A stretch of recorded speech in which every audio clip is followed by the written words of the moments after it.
Sesaat lagi, Anda akan mendengarkan program Tidak Ada Yang Mustahil, Mukjizat Itu Nyata. Bersama Pastor Apius Rupang, Gembala GBI Samarinda, Rayon 8. Jakarta ini adalah tokoh Jakarta. Evangelis juga, lulusan pesantren juga katanya. Dan lulusan Banten juga katanya. Bukan katanya sih, dia ngakunya dia lulusan Jawa Timur. Tapi dia bilang, saya pernah satu tim dengan Pak Uji. Pak Uji pesantren di mana? Di Banten, nggak pernah ke Jawa Timur. Berarti di Banten. Siapa ini? Ini pun sama, masuk Islamnya 2014. Ini masuk ini masuk Kristen 2014, ini pun 2014, sama-sama nih. Ingat ya. Ini masuk Kristen 2014, asal Serang. Meskipun asalnya dari Ciamis, tapi besarnya di Serang lah. Sekarang pun di Serang mungkin ya. Ini berasal dari pesantren, sebut saja di Banten atau Serang. Dan masuknya sama, masuk Kristen sama-sama di 2014. Mereka sama-sama di 2014. Masuk Kristennya. Apa buktinya? Nih buktinya. Ya. Kesaksian Pendeta Ihsan Palopo menerima Yesus video 2014 dari channel Christian Song. Baca apa? Di dalam gambarnya jelas, mereka sama-sama masuk Kristen 2014 sebagai sebuah paket. Mereka sama-sama dari mungkin ya pernah masa antren di Jawa Barat, mungkin ya walau alam. Demikian ya. Dan lagi jelas ya, ini berarti apa? Jaringannya siapa? Jaringan Bapak ini jaringan Ihsan Palopo. Model-modelnya pun sama. Ihsan Palopo pernah mengatakan, saya diundang di pengajian lu meskipun saya udah masuk Kristen. Terus saya doakan ibu-ibu gitu, demi Bapa, Anak dan Roh Kudus. Bayangkan. Bahaya kan? Berarti dia apa? Dia sudah membaptis ibu-ibu pengajian. Itu di channel yang terdahulu kan sudah saya bilang hati-hati, kita jangan sampai kedatangan ustadz palsu. Berdoa pakai bahasa Arab, isinya itu demi Bapa, Anak dan Roh Kudus. Itu kan sudah pemurtadan massal. Sudah dikasih duit, ceramah, memurtad.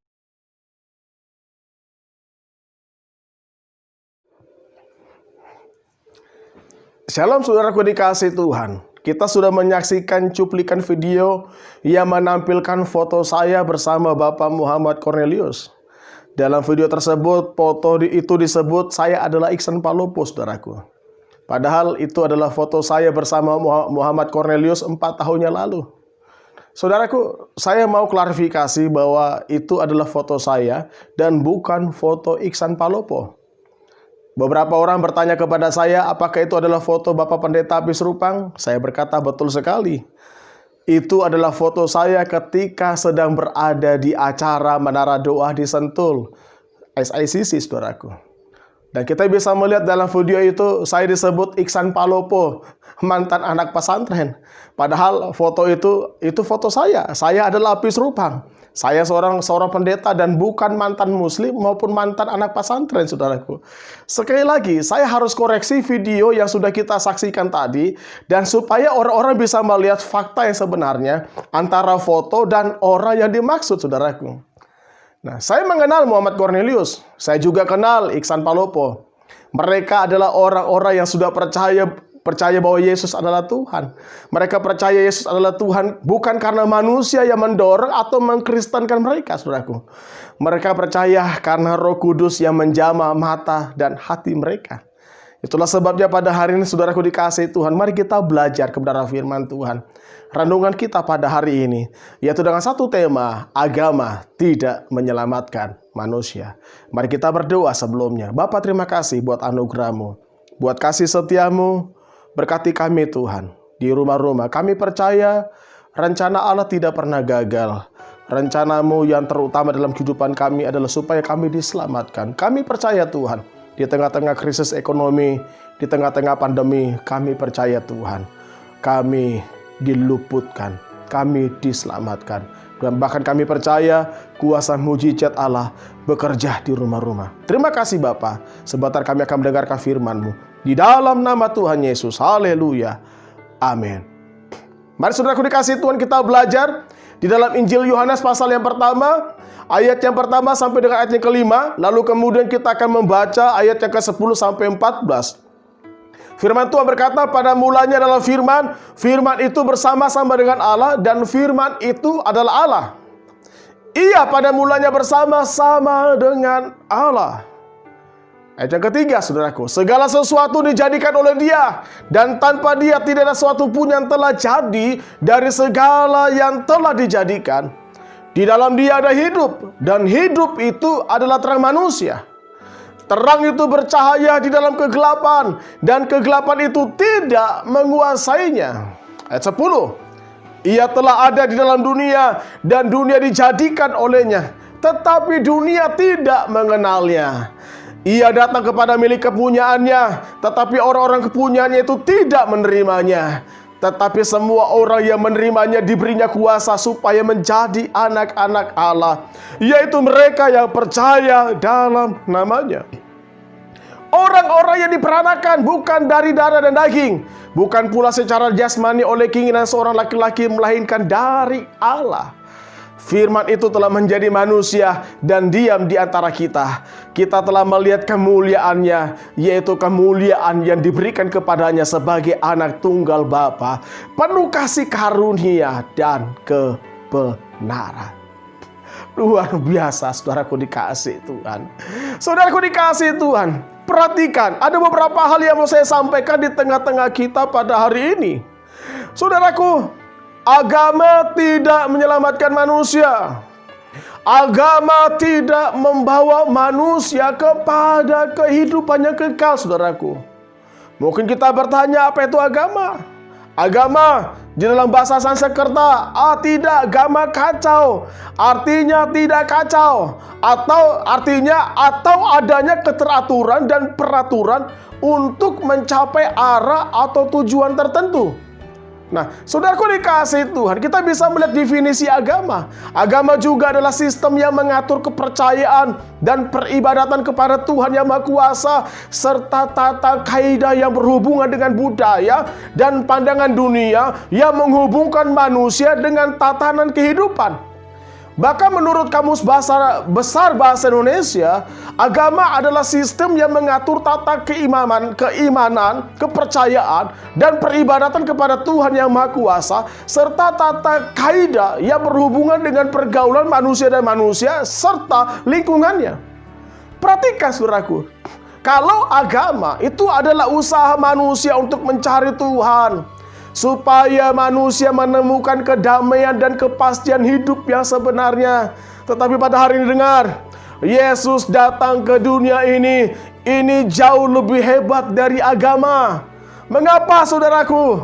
Kalau agama adalah usaha manusia untuk mencari Tuhan, dengar, Yesus adalah Tuhan yang menjadi manusia. Yesus yang adalah Tuhan, Dia datang mencari orang yang berdosa, yaitu saya dan saudara. Mari kita belajar dalam kebenaran firman Tuhan yang sudah kita baca pada hari ini. Yohanes pasal pertama, ayat yang pertama dikatakan apa, saudaraku? Pada mulanya adalah firman, dan firman itu bersama-sama dengan Allah, dan firman itu adalah Allah sendiri. Bahkan ayat 14 dikatakan, firman itu menjadi manusia, yaitu Yesus. Luar biasa, saudaraku. Mungkin kita bertanya, bisakah Allah menjadi manusia? Sangat bisa, saudaraku. Dengar, sangat bisa. Sebab kenapa? Sebab Allah adalah Tuhan pencipta langit dan bumi, dan tidak terbatas kuasanya. Saudaraku dikasih Tuhan, kalau Allah menjadi manusia, itu adalah sesuatu yang sangat mungkin. Sebab Alkitab sudah menjelaskan bahwa Allah menjadi manusia bukan dari darah dan daging, tetapi Dia menjadi manusia, Dia berasal dari firman-Nya sendiri, saudaraku. Perhatikan, kalau manusia menjadi Tuhan, kalau manusia mau menjadi Tuhan, itu sangat tidak mungkin. Saudaraku dikasih Tuhan, Yesus adalah Tuhan.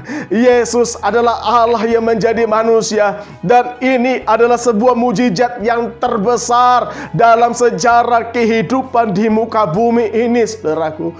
Dahsyat.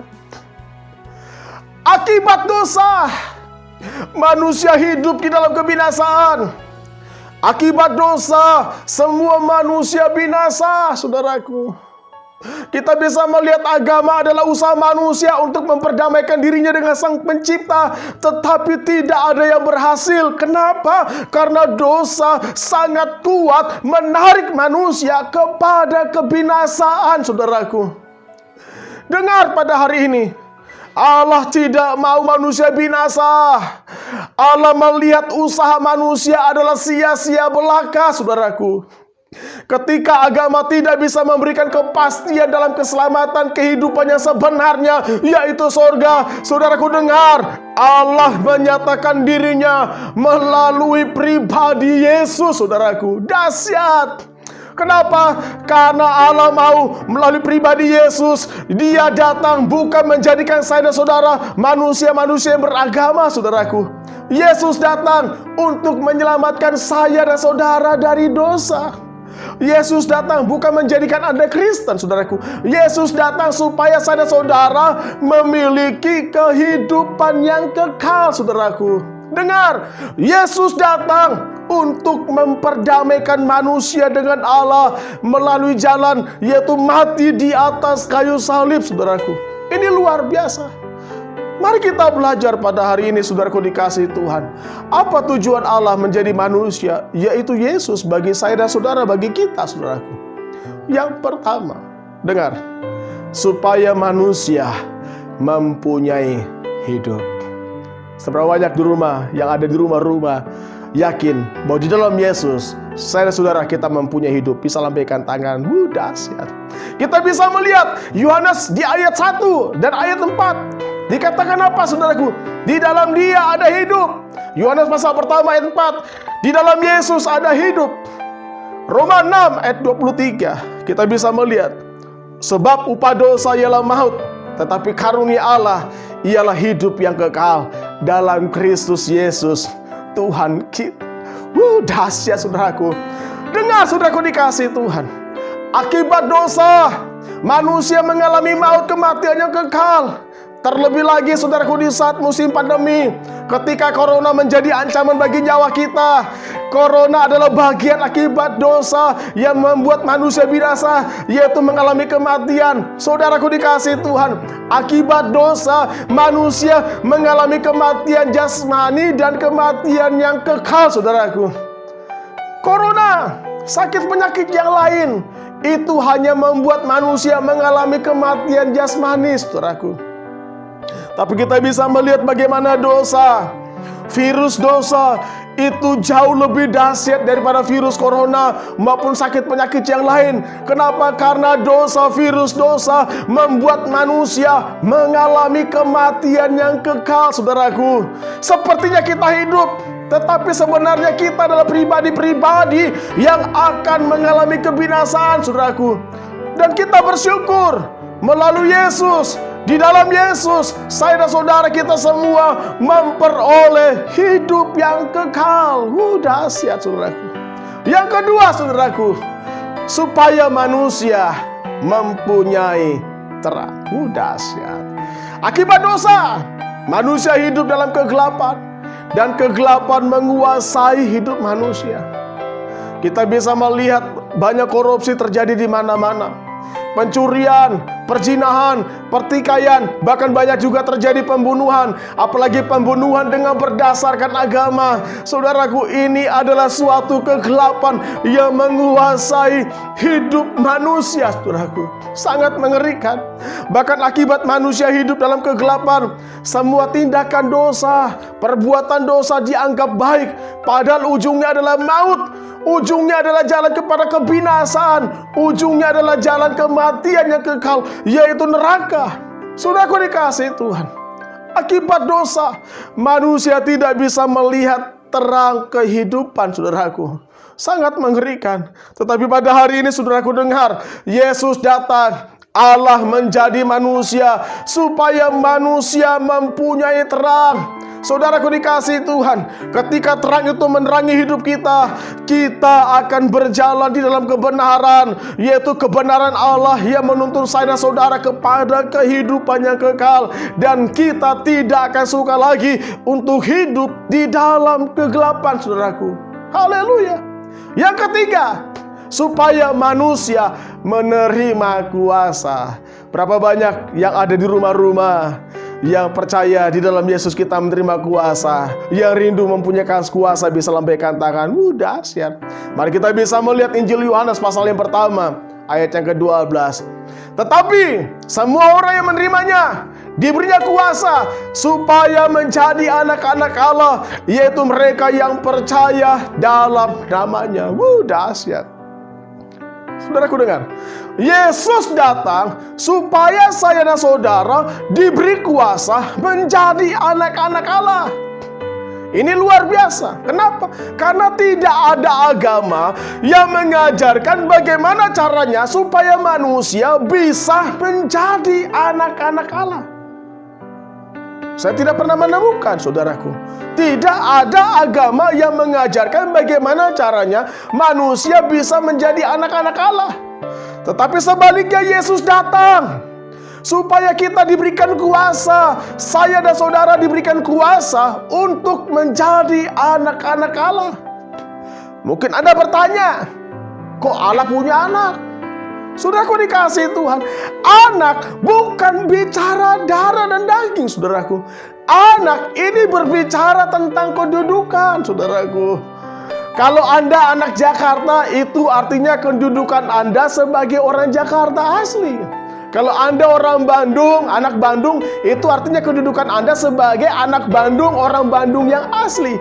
Saudaraku dikasih Tuhan, dengar, melalui Yesus, saya dan saudara kita diberikan kuasa menjadi anak-anak Allah. Ini artinya kedudukan saya dan saudara sebagai warga kerajaan surga. Jadi kuasa sebagai warga kerajaan surga. Dahsyat, saudaraku. Berapa banyak yang ada di rumah-rumah yang rindu ingin menjadi warga surga. Lambaikan tangan, saudaraku. Ini dahsyat, saudaraku. Jadi kuasa ini juga berbicara tentang otoritas. Otoritas apa, saudaraku? Otoritas untuk menghancurkan segala kuasa pekerjaan iblis. Dahsyat, saudaraku dikasih Tuhan. Yesus datang bukan menjadikan kita orang-orang beragama, saudaraku. Dengar, Yesus datang supaya saya dan saudara kita semua diselamatkan dari dosa. Yesus datang supaya kita memperoleh hidup. Yesus datang supaya kita mempunyai terang kehidupan. Yesus datang supaya saya dan saudara kita mempunyai hidup yang kekal, saudaraku. Pertanyaannya, adakah Yesus di hidupmu? Saudaraku dikasih Tuhan, bila Yesus tidak ada di hatimu, engkau akan binasa karena dosa. Dengar, di luar Yesus, engkau pasti binasa. Kenapa? Karena dosa sangat kuat sekali. Saudaraku dikasih Tuhan, sebaliknya bila saya dan saudara kita semua hidup di dalam Yesus, maka kita akan memperoleh hidup. Saudaraku, korban-korban sembelihan, perbuatan baik, perbuatan amal, sedekah-sedekah yang kau berikan, itu tidak akan memberikan engkau, tidak akan membawa engkau kepada kehidupan yang kekal. Kenapa, saudaraku? Karena satu perbuatan dosa itu merusak apa yang kau bangun, saudaraku. Kenapa? Karena dosa sangat kuat sekali menarik manusia. Satu perbuatan dosa itu dapat menghancurkan seluruh kebaikan yang kau bangun, saudaraku. Itulah sebabnya usaha manusia sia-sia, saudaraku. Semua usaha manusia mengalami kegagalan. Nah, kita bisa melihat Yesus datang dan hadir di dalam kehidupan saya dan saudara, supaya melalui Yesus kita semua memperoleh hidup yang kekal, saudaraku. Dengar, Yesus, Dia adalah Allah. Yesus adalah Allah. Kita harus percaya kepada Yesus dan hidup di dalam Yesus. Saya percaya, saudaraku dikasihi Tuhan, bila Yesus ada di hati kita, Roh Kudus akan menuntun kita kepada jalannya, kepada terangnya.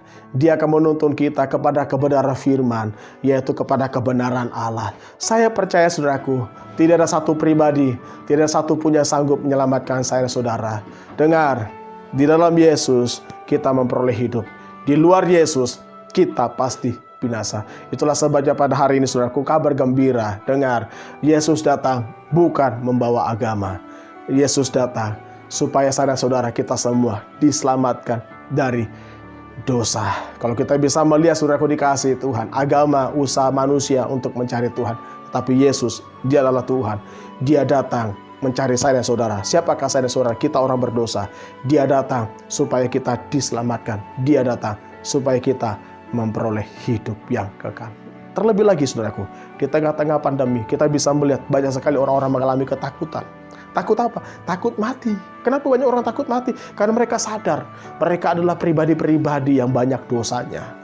Tetapi dengar saudaraku, ketika Yesus ada di hati kita, kita bukan lagi menjadi pribadi-pribadi yang takut mati saudaraku, tapi kita menjadi pribadi-pribadi yang berbahagia. Karena kita mencatat apa saudaraku? Bagiku hidup adalah Kristus, mati adalah keuntungan. Saudaraku dikasih Tuhan, saya percaya di dalam Yesus kita memperoleh hidup. Mari saudaraku, buka hatimu. Kalau Bapak Muhammad Cornelius Iksan Palopo bisa menerima Yesus sebagai Tuhan dan Juru Selamat, itu bukan karena usaha manusia, bukan karena mengkristenisasi, tetapi saya percaya itu adalah pekerjaan Roh Kudus. Di akhir zaman ini, dengar saudaraku, semakin hebat kuasa Tuhan bekerja. Tuhan mau setiap orang diselamatkan melalui pribadi Yesus. Itulah sebabnya buka hatimu saudaraku dikasih Tuhan. Jangan lagi tahan-tahan, jangan lagi keraskan hatimu. Alkitab mencatat, aku berdiri di depan pintu, mengetuk setiap pintu hati. Adakah engkau membuka hati? Dan saudaraku pada hari ini dengar, jangan keraskan hatimu. Dan biarlah pada hari ini izinkan Roh Kudus menjamah setiap kehidupan saya dan saudara. Dan saya percaya Allah menyatakan keselamatannya di tengah-tengah kita. Saya percaya saudaraku, hari ini kuasa mujizat Tuhan dinyatakan. Mujizat yang terbesar bukanlah bicara kesembuhan dari corona. Mujizat yang terbesar adalah ketika saudara, saya, kita semua percaya kepada Yesus, kita bertobat, kita berbalik dari jalan yang jahat. Itu adalah mujizat yang terbesar karena kita diselamatkan dari dosa. Buka hatimu, saya berdoa. Bapa, terima kasih Tuhan. Engkau melihat setiap hati-hati yang ada pada hari ini Tuhan, yang ada di rumah-rumah. Tuhan berkati kami Tuhan. Kami sudah mendengar Engkau adalah Tuhan yang menjadi manusia. Engkau datang bukan menjadikan manusia beragama, tetapi Engkau datang untuk membawa manusia kepada kehidupan yang kekal. Kami sadar Tuhan betapa kuatnya dosa menarik manusia. Tetapi kami bersyukur Tuhan, melalui pribadi Yesus kami diselamatkan dari dosa. Bapa, pada hari ini, biarlah pada hari ini Tuhan, Engkau melihat setiap hati yang ada di rumah-rumah. Kami mau menerima Engkau sebagai Tuhan dan Juru Selamat. Kami buka hati kami Tuhan. Kami menerima Engkau sebagai Yesus Tuhan dan Juru Selamat di dalam kehidupan kami. Kami percaya Tuhan, pada hari ini juga Roh Kudus bekerja di tengah-tengah kami. Kami percaya Tuhan, pada hari ini juga keselamatan dinyatakan di tengah-tengah kami. Di dalam nama Tuhan Yesus, Engkau melihat Tuhan setiap hati yang ada di rumah-rumah. Kami percaya mulai pada hari ini juga Tuhan dan seterusnya, Engkau Tuhan, Engkau Yesus menjadi Tuhan di dalam kehidupan kami. Terima kasih Tuhan, kami percaya maut tidak berkuasa atas hidup kami. Kami percaya Tuhan, sakit penyakit tidak juga berkuasa atas kehidupan kami. Terima kasih Bapa, terpujilah nama Tuhan dari kekal sampai kekal selama-lamanya. Di dalam nama Tuhan Yesus, haleluya, haleluya, amin, amin, amin. Shalom, puji Tuhan, sampai jumpa di renungan berikutnya. Tuhan Yesus memberkati, shalom.